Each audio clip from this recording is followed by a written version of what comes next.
একটি জঙ্গলের এক শেয়ালের দুইটি ছানা ছিল। শেয়াল তার ছানাদের অনেক ভালোবাসতো, কিন্তু শেয়াল তার ছানাদেরকে পেট ভরে খাবার খেতে দিতে পারতো না কখনোই। মা মা আমাদের অনেক ক্ষুধা লেগেছে, অনেকক্ষণ হয়ে যায় কিছুই খাইনি। পেটটা একেবারে ফাঁকা হয়ে গেছে। আমার অনেক ক্ষুধা লেগেছে মা, তাড়াতাড়ি কিছু খেতে দাও আমাকে। হ্যাঁ মা, আমারও অনেক ক্ষুধা লেগেছে, তাড়াতাড়ি আমাদেরকে কিছু খেতে দাও, তা না হলে কিন্তু আমি কান্না করব। তোরা একটু ধৈর্য ধর, তোদের জন্য শিকার করে আনবো তো আমি, কিন্তু আমাকেও তো একটু সময় দিতে হবে তাই না? কারণ জঙ্গলে কোনো বড় শিকারই করতে পারি না, সব শিকার বাঘসিংহরা আগেই করে নিয়ে চলে যায়, তাই তোদের জন্য তেমন কিছু আনতে পারি না। সেটা আমরা জানি না মা, তুমি আজকে যেখান থেকেই পারো বড় একটা শিকার করে নিয়ে এসো, কারণ আমাদের অনেক ক্ষুধা লেগেছে। ওই হাঁস ওই মুরগি খেয়ে আমাদের পেট ভরে না। আমরা আজকে বড় কিছু খেতে চাই মা, পেট ভরে কিছু খেতে চাই। আচ্ছা ঠিক আছে, আমি একটু চেষ্টা করে দেখি তোদের জন্য বড় কিছু শিকার করতে পারি কি না। তোরা এখানেই থাকিস, কোথাও যাস না যেন। আমি যত তাড়াতাড়ি সম্ভব তোদের কাছে আবার ফিরে আসছি কোনো একটা খাবার নিয়ে। এই বলে মা শিয়াল চলল তার ছানাদের জন্য খাবারের যোগান দিতে।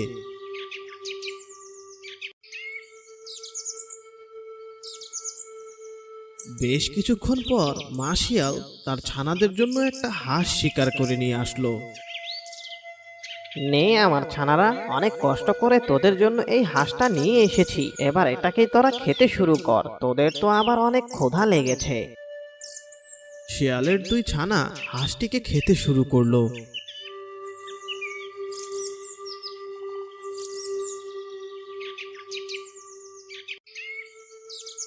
নিমিষের মধ্যেই তারা হাঁসটি খেয়ে শেষ করে ফেলল। শিয়ালের দুই ছানার পেট ভরল না ওই হাঁসটা খেয়ে। মা, এই ছোট্ট হাঁসটা খেয়ে আমার পেট তো ভরলো না, আমার আরো ক্ষুধা লেগেছে, আমার আরো খাবার চাই মা, আমাকে আরো খাবার এনে দাও। হ্যাঁ মা, আমারও পেট ভরেনি এই হাঁসটা খেয়ে, আমারও ক্ষুধা লেগেছে, আমারও খাবার চাই আরো। আমাদের জন্য যেখান থেকেই হোক খাবার নিয়ে এসো। আমার নিজেরই খুব খারাপ লাগছে যে তোদেরকে আমি খাবার দিতে পারছি না। কি যে করি, কোথা থেকে যে তোদের জন্য শিকার করে আনি তার তো কিছুই বুঝতে পারছি না। যাই জঙ্গলের মাঠটা থেকে ঘুরে আসি, দেখি কোনো শিকার করতে পারি কিনা। এই বলে শিয়াল যেতে লাগলো জঙ্গলের মাঠের দিকে।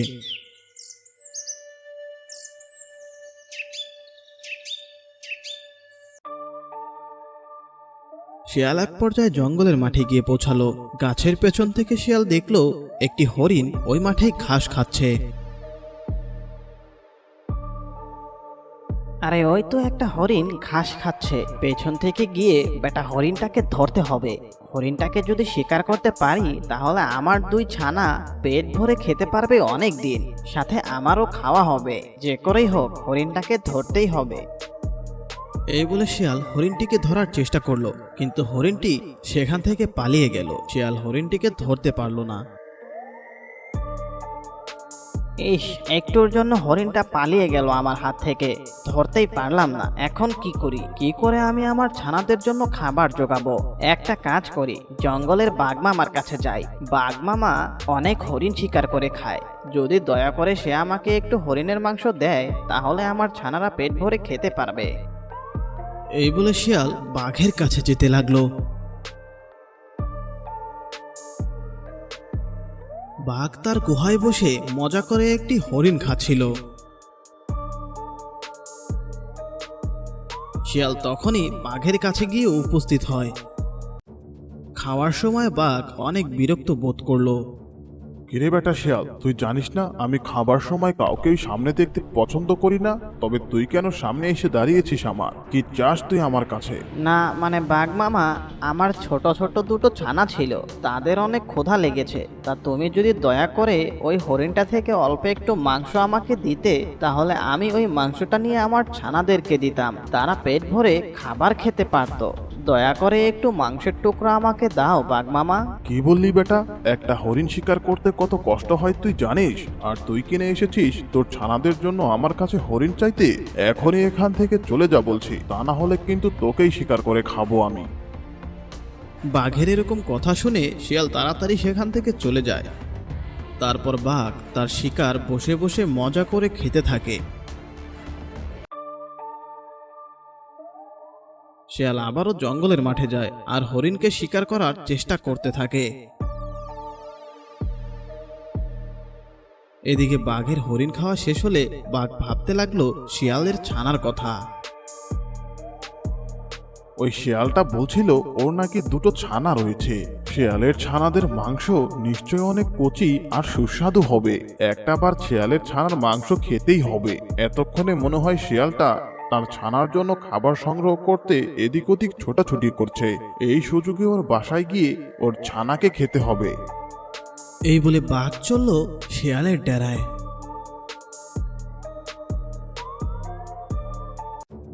বাঘ এক পর্যায়ে শিয়ালের ডেরায় এসে পৌঁছালো। বাঘ শিয়ালের দুই ছানাকেই সামনে দেখতে পেল। এই তো পেয়েছি শিয়ালের দুইটি কচি কচি ছানা। এদেরকে শিকার করতে পারলে ভালোই হবে। তাড়াতাড়ি একটাকে শিকার করে নেই, তা না হলে দুটোই গুহার ভেতরে চলে যাবে। তখন তো কোনোটাকে ধরতে পারবো না আমি। বাঘ একটা শিয়ালের ছানাকে মেরে ফেললো আর অপর ছানাটি ভয় পেয়ে গুহার মধ্যে পালিয়ে গেল। তারপর বাঘ সেই ছানাটিকে মুখে করে নিয়ে সেখান থেকে চলে যায়।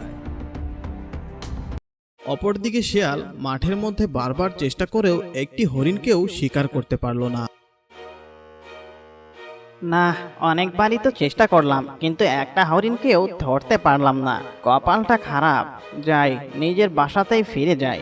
আমার জন্য আবার ছানারা অনেক চিন্তা করছে। তাড়াতাড়ি বাসাতে ফিরে গিয়ে ওদেরকে একটু সান্ত্বনা দেই। এই বলে শিয়াল নিজের বাসায় ফিরতে লাগলো। শিয়াল নিজের বাসায় ফিরে দেখলো সেখানে তার একটি মাত্র ছানাই রয়েছে। তাই সে তার আরেকটি ছানাকে জিজ্ঞেস করলো, আরে কি ব্যাপার, আরেকটা ছানা গেল কোথায়? তোমার ভাই কোথায় গেছে? ওকে তো দেখতে পাচ্ছি না। তুমি একাই এখানে কেন? মা মা কিছুক্ষণ আগে একটা বাঘ এসে আমার ভাইকে শিকার করে নিয়ে চলে গেছে। তাই দেখে আমি ভয় পেয়ে গুহার মধ্যে পালিয়ে গেছিলাম। তা না হলে ওই বাঘটা আমাকেও শিকার করে নিয়ে চলে যেত। ওই বাঘটা অনেক দুষ্টু, ও আমার ভাইয়াকে শিকার করে নিয়ে চলে গেছে মা। কি, ওই দুষ্টু বাঘটার এত বড় সাহস? ও আমার ছানাকে শিকার করে নিয়ে গেছে। ওকে যদি আমি কিছু না করি তাহলে ও আমার এই ছানাকেও শিকার করে নিয়ে যাবে। সেটা আমি কখনোই হতে দেব না। ওই বাঘটাকে উচিত শিক্ষা দিতেই হবে। যে করেই হোক ওই বাঘটাকে মেরে ফেলতেই হবে। শোন আমার ছানা, তুই এখানেই এই গুহাতে লুকিয়ে থাক। আমি ওই বাঘটাকে শায়েস্তা করে আসছি। তুই আবার বাইরে বেরোস না যেন। শিয়ালের ছানাকে এই কথা বলে শিয়াল চলল বাঘকে শায়েস্তা করতে। মায়ের কথা মতো শিয়ালের ছানা গুহার মধ্যে চলে গেল।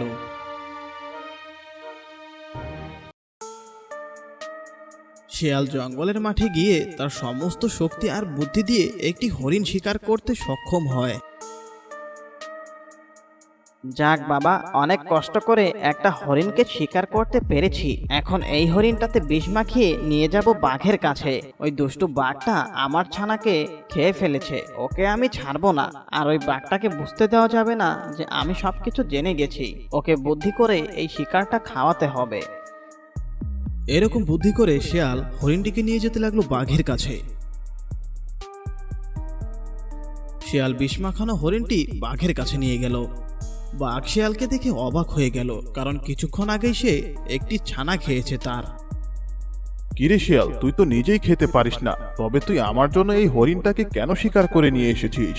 আর বলো না বাঘ মামা, তোমার কাছে মাংস চাওয়ার পর তুমি তো দিলে না।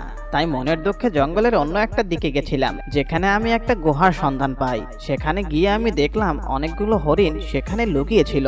আমি সুযোগ পাওয়া মাত্রই অনেকগুলো হরিণকে শিকার করে ফেলেছি। আর তোমার জন্য এই হরিণটাকে নিয়ে এসেছি আমি। ভাবলাম তোমার জন্যই তো আমি ওই গুহার সন্ধান পেয়েছি, তাই তো তোমাকে একটা হরিণ দেওয়াটা আমার কর্তব্যের মধ্যে পড়ে। নাও, এখন এই হরিণটাকে মজা করে খাও। যাক, ভালোই হয়েছে। বোকা শিয়ালটা তাহলে এখনো জানতে পারেনি যে ওর ছানাকে আমি খেয়েছি। খুব ভালো কাজ করেছিস শিয়াল, আমার জন্য একটা হরিণ নিয়ে এসে। ক্ষুধাও লেগেছে অনেক, তোর হরিণটাকে এখন আমি খাই তাহলে। বোকা বাঘ শিয়ালের বিষ মাখানো হরিণটি খেতে শুরু করলো। বাঘ এক পর্যায়ে সমস্ত হরিণটাই খেয়ে ফেলল। আরে এ কি হলো? এই হরিণটা খাওয়ার পর থেকে আমার মাথা ঘোরাচ্ছে কেন? আমি চোখে ঝাপসা দেখছি কেন? এ আমার সাথে কি হচ্ছে? তবে কি আমি বেশি খাবার খেয়ে ফেলেছি নাকি? না রে শয়তান, তুই বেশি খাবার খাসনি। তোকে আমি বিষ মাখানো হরিণ খাইয়েছি। তোর এত বড় সাহস, তুই কিনা আমার ছানাকে শিকার করে খাস। তাই তোকে আমি উচিত শিক্ষা দিলাম। এবার তুই জন্মের মতো ঘুমিয়ে যা দুষ্টু বাঘ, আর তুই কারো মায়ের কোল খালি করতে পারবি না।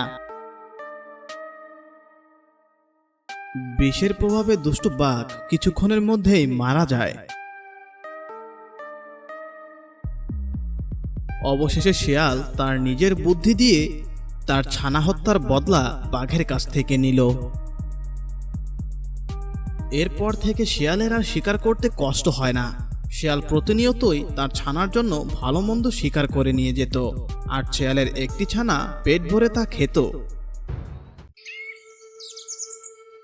জঙ্গলের একটি গাছে একটি সারস পাখি তার ছানাকে নিয়ে বসবাস করত। একটি শিয়াল সারসের বাসার নিচে এসে দাঁড়ালো, আর সে ভাবতে লাগলো কিভাবে সারসের ছানাকে খাওয়া যায়। এই সারস, বাঁচতে চাস তো তোর ছানাকে নিচে ফেল। তোর ছানাকে আমি খেতে এসেছি। তোর ছানাটা তো ভালোই নাদুস নুদুস আর বড় হয়েছে। তাড়াতাড়ি ওকে নিচে ফেল, তা না হলে কিন্তু তোর খবর আছে। না, আমি আমার ছানাকে তোকে দেব না। তুই কি করবি আমার? তুই কিভাবে আমার ছানাকে খাবি এটা তো আগে বল। কি, তোর এত বড় সাহস? তুই কি না আমার সাথে টক্কর নিস?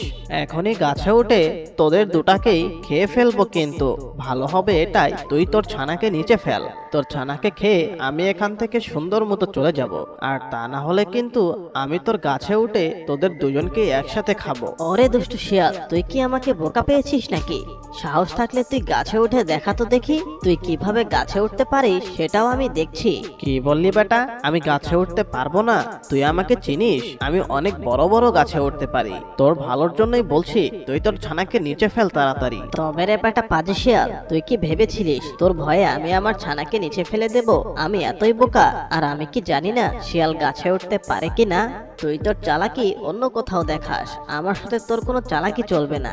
এখনই আমি আমার ঠোঁট দিয়ে তোর মাথা ফুটো করে দেব। তারা বেটা। এই বলে সারস শিয়ালকে তাড়া করলো। শিয়াল সারসের ভয়ে সেখান থেকে পালিয়ে গেল। শিয়াল ভাবছে সে তো সারসকে বোকা বানাতে পারলো না, এখন সে কিভাবে নিজের পেটের খাবার জোগাড় করবে। ইস, সারসটাকে তো বোকা বানাতে পারলাম না। ওই বেটা ভীষণ চালাক, ওর থেকে দূরে থাকতে হবে। আর একটু হলেই তো ও ঠোঁট দিয়ে আমার মাথাটা ফুটো করে দিত। ও আমার চালাকি ধরতে পেরেছে। এখন কিভাবে আমি আমার পেটের খাবার জোগাড় করি? অনেক ক্ষুধাই তো লেগেছে, কি যে করি। যাই, জঙ্গলের মাঠটা থেকে একটু ঘুরে আসি, দেখি কোনো বোকাকে শিকার করতে পারি কিনা ভুলিয়ে ভালিয়ে। এই বলে শিয়াল জঙ্গলের মাঠের দিকে যেতে লাগলো। শিয়াল এক পর্যায়ে জঙ্গলের মাঠে গিয়ে পৌঁছালো, আর সে গাছের আড়াল থেকে দেখতে পেল মাঠে একটি হরিণ ঘাস খাচ্ছিল। তখনই শিয়াল হরিণটিকে শিকার করার ফন্দি আঁটতে লাগলো। আরে ওই তো একটা হরিণ। বেটা তো দেখছি মনের সুখে ঘাস খাচ্ছে। ওর ঘাস খাওয়া আমি বের করছি। বেটাকে যেভাবেই হোক শিকার করতেই হবে আমাকে, তা না হলে তো আজকেও খালি পেটে থাকতে হবে। যাই, হরিণটার সাথে কথা বলে ওকে বোকা বানিয়ে দেখি ওকে শিকার করা যায় কিনা। এই বলে শিয়াল মাঠে গিয়ে হরিণের সাথে কথা বলতে লাগলো। কি ব্যাপার, কেমন আছো হরিণ ভাই? তা তোমাকে অনেকদিন পর এই মাঠে দেখলাম। তুমি কি আজকাল এই মাঠে ঘাস খেতে আসছো না নাকি? নাকি অন্য কোনো মাঠের সন্ধান পেয়েছো তুমি? কেন, আমি তোমাকে ওই খবর দেব কেন? আর তুমি বা এই মাঠে কি করছো? তুমি কি মতলবে এখানে এসেছো সেটা আগে বলো শিয়াল। তোমার মতলব তো আমি সুবিধার দেখছি না। আরে কি বলছো হরিণ ভাই? আমার মতলব মানে? আমি তো এমনি এসেছি, এই রাস্তা দিয়েই যাচ্ছিলাম। হঠাৎ করে দেখলাম তুমি ঘাস খাচ্ছ, তাই তো তোমার সাথে একটু গল্প করতে আসলাম। এর চেয়ে আর বেশি কিছু না। তাই নাকি শিয়াল? কিন্তু আমি তো জানি শিয়ালরা শুধু খায় আর নাক ডেকে ঘুমায়। ওদের হাতে গল্প করার মতো আর সময় কোথায়? আর তুমি বলছো কিনা গল্প করতে এসেছো, কিন্তু আমার তো মনে হচ্ছে তুমি অন্য কোনো মতলবে আমার এখানে এসেছো। কি মতলবে এসেছো সেটা বলো শিয়াল। তুমি আমাকে ভুল বুঝছো বন্ধু। আমি তোমার এখানে শুধু গল্প করতে এসেছিলাম। আমার কোনোই মতলব ছিল না, তবে তুমি যখন বলছো আমি চলেই যাই। আমি আবার তোমার বন্ধু হলাম কবে শিয়াল? তুমি এখান থেকে চলেই যাও, তোমার সাথে আর বন্ধুত্ব বাড়িয়ে লাভ নেই। তুমি এখন যাও শিয়াল। আচ্ছা ঠিক আছে, আমি চলেই যাচ্ছি, কিন্তু তোমার পিছনে ওটা কে? ওর সাথে তো আমার পরিচয় করিয়ে দিলে না। ওরে বেটা শিয়াল, এতক্ষণে বুঝতে পারলাম তোর আসল মতলব। আমি যেই পেছনে ঘুরবো আর পেছন থেকে এসে তুই আমাকে শিকার করে ফেলবি। তোর এত বড় সাহস, তুই কিনা আমাকে এসেছিস বোকা বানিয়ে শিকার করতে। এখনই চলে যা বলছি, তা না হলে কিন্তু আমি আমার শিং দিয়ে গুঁতো দিয়ে তোর পেট ফুটো করে দেব। ইস, একটুর জন্য বেটা হাত থেকে ফসকে গেল। ঠিক আছে আমি যাচ্ছি, তবে মনে রাখিস তোকে আমি ছাড়বো না। সুযোগ পেলেই তোকে আমি শিকার করব। হরিণকে শিকার করতে না পেরে শিয়াল সেখান থেকে চলে গেল।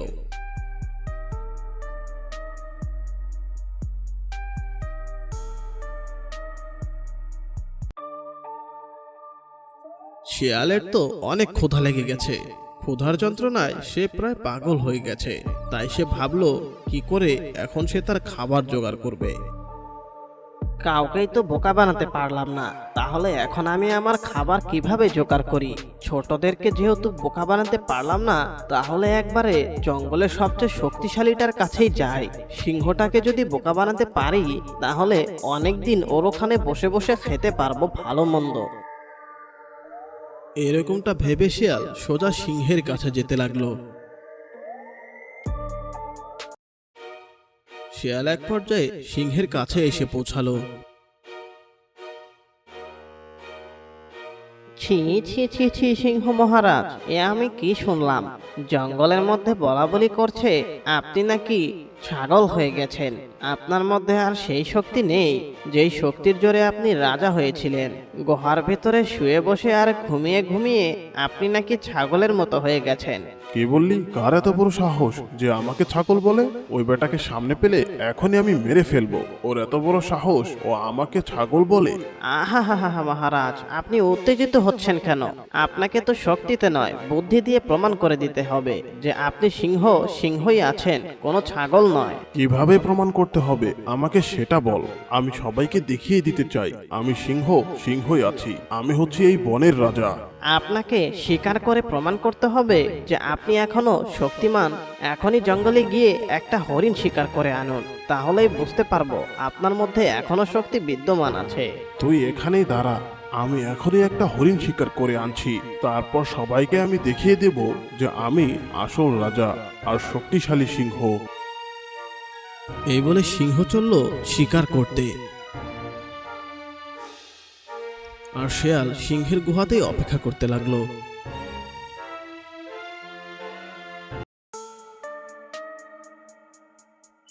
সিংহ মাঠে গিয়েই একটা হরিণ শিকার করে ফেললো। যাই, এখনই এই হরিণটাকে শিয়ালের কাছে নিয়ে যাই। তারপরে ওকে আমি দেখাবো আমি শক্তিশালী সিংহ নাকি আমি ছাগল।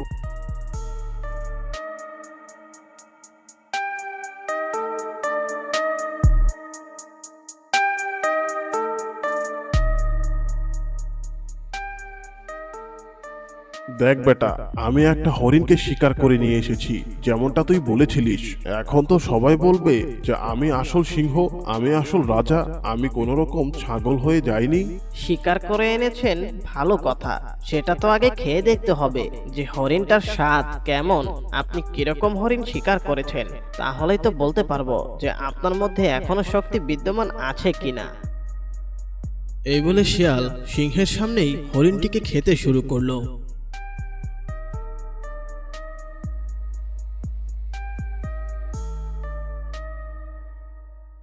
শিয়াল সম্পূর্ণ হরিণটি খেয়ে ফেললো। তারপর সিংহকে বলল, একটা মাত্র হরিণ খেয়ে এখনো বুঝতে পারলাম না যে আপনার মধ্যে শক্তি আছে কি নেই। এর জন্য আপনাকে আরো একটা হরিণ শিকার করে আনতে হবে, আর ওটা একটু খেয়ে দেখলেই বুঝতে পারবো যে আপনার মধ্যে শক্তি আছে কি নেই। ঠিক আছে, তুই দাঁড়া, আমি আরো একটা হরিণ শিকার করে আনছি। তবুও আমাকে আমার সম্মান বাঁচাতে হবে।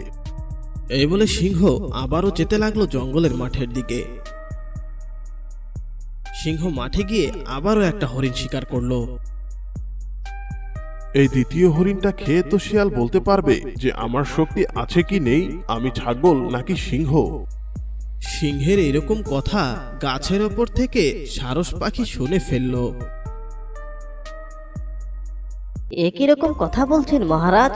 আপনি তো আমাদের রাজা, আপনি ছাগল হবেন কেন? কেন? ওই শিয়ালটা বলছিল আমি নাকি ছাগল হয়ে গেছি গুহায় শুয়ে বসে থাকতে থাকতে। জঙ্গলের সবাই নাকি এরকমটা বলছিল, তাই তো আমি এখানে শিকার করতে এসেছি।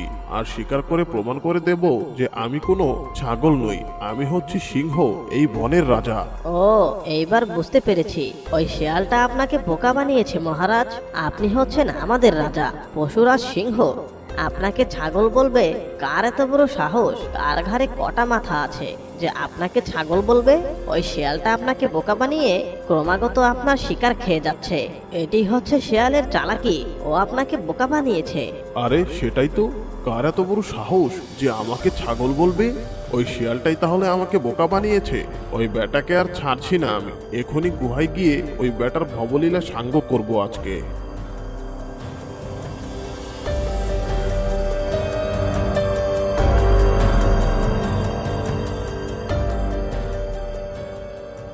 এই নিন শিয়াল, আপনার জন্য আরো একটা হরিণ শিকার করে এনেছি। আপনার চালাকির কাছে আমি হার মেনেছি। এখন পেট ভরে এই হরিণটাকেও খেয়ে নিন। ওরে বাবারে, এই সিংহটা তো দেখছি সবকিছুই জেনে ফেলেছে। এখন আমার কি হবে? কে বাঁচাবে আমাকে এই সিংহর হাত থেকে? জঙ্গলের রাজা সিংহ তার এক থাবায় শিয়ালকে মেরে ফেলল। শিয়ালকে তার পাপের উচিত শিক্ষা দিল। কথায় আছে, লোভে হয় পাপ আর পাপে হয় মৃত্যু। শিয়ালের সাথে ঠিক সেটাই হয়েছে। শিয়াল সিংহকে মিথ্যে কথা বলে বোকা বানিয়ে পাপ করেছে, আর ওই পাপেই সিংহের হাতে শিয়ালের মৃত্যু হয়ে যায়। তো বন্ধুরা, কেমন লাগলো আমাদের এই গল্পটি তা অবশ্যই আমাদেরকে জানিয়ে দিও। আর হ্যাঁ, যারা এখনো আমাদের চ্যানেলটিতে সাবস্ক্রাইব করনি তারা অবশ্যই আমাদের চ্যানেলটিতে সাবস্ক্রাইব করে পাশে থাকা বেল বাটনটি অন করে দেবে। তো দেখা হচ্ছে পরবর্তী ভিডিওতে। ততক্ষণ পর্যন্ত তোমরা সবাই ভালো থাকো, সুস্থ থাকো।